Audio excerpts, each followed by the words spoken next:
I'm starting a new devotional series, sermon series, talking about temptation.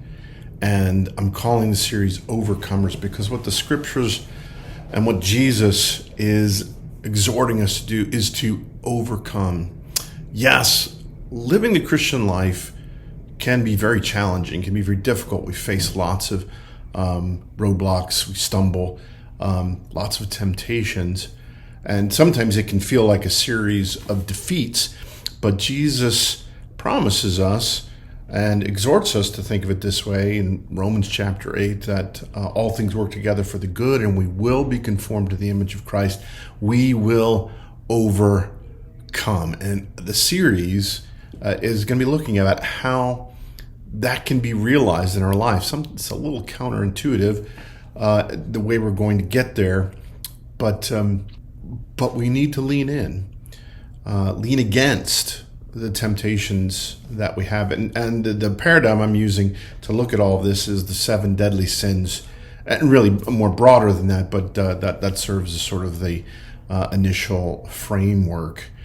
And we're going to see that actually overcoming sin is not so much a direct confrontation of it, but a displacing of it, and having not our desires, our worldly passions fill us, but to have good things fill us and displace all that. Let me read from Philippians chapter 4 and then also Romans chapter 12. Finally, brothers, whatever is true, whatever is honorable, whatever is just, whatever is pure, whatever is lovely, whatever is commendable, if there is any excellence, if there's anything worthy of praise, think about these things, what you have learned and received and heard and seen in me. Practice these things, and the peace of God will be with you.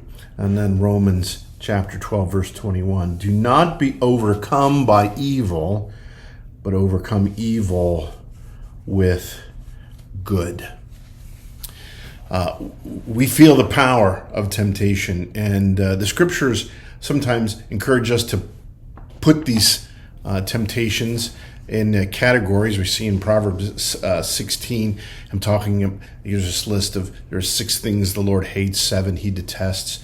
And from that kind of tradition that we found in the scriptures, medieval and actually early church fathers began to categorize the kinds of temptations that we face.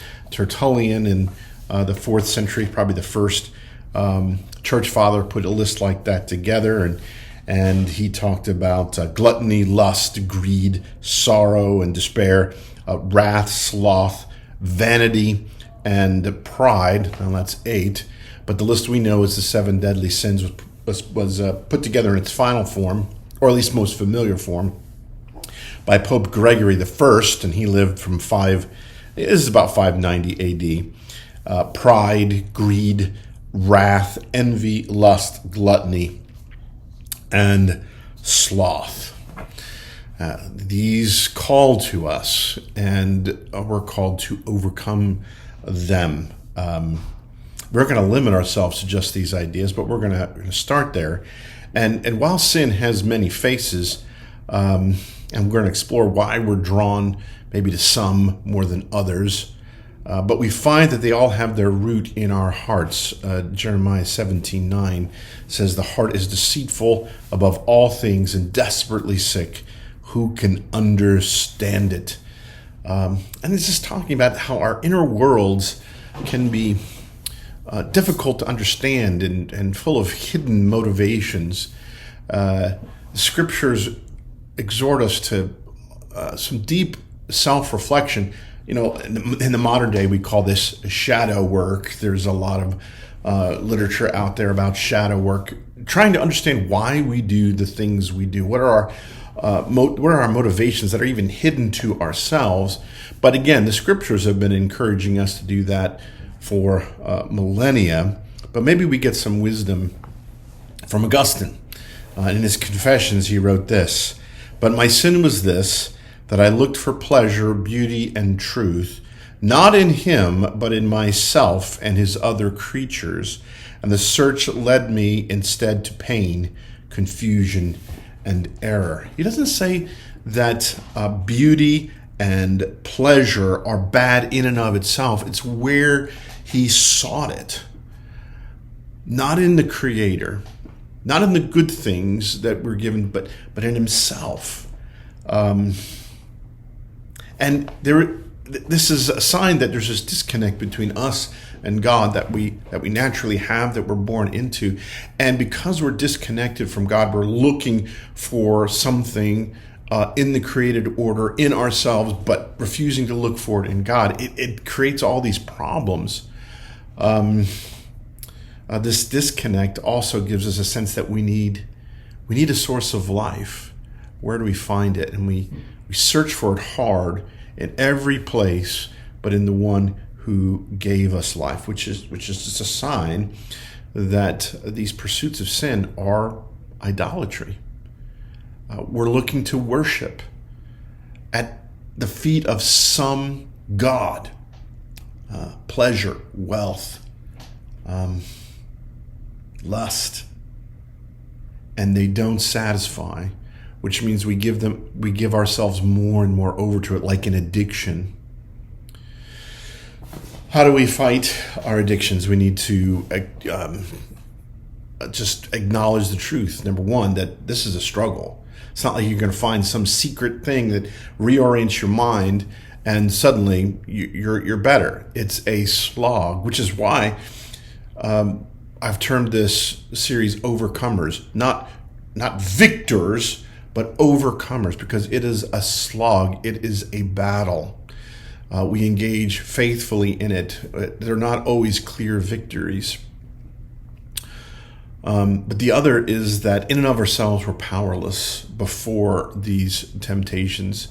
In 12-step programs, they talk about the first step is to recognize your powerlessness before alcohol or the drug, and that our lives have become unmanageable. We need to come to a place like that. Say, I cannot do this in and of myself.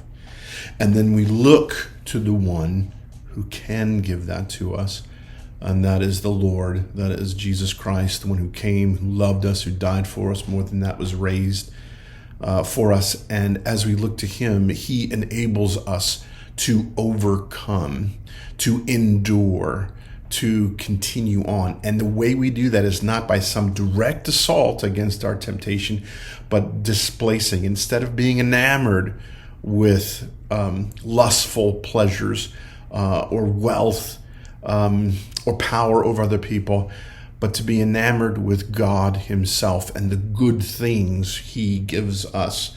Whatever is true, whatever is lovely, whatever is pure, think on these things.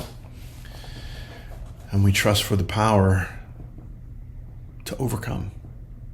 That's the pattern we're going to look at as we look at anger and sloth and greed and pride.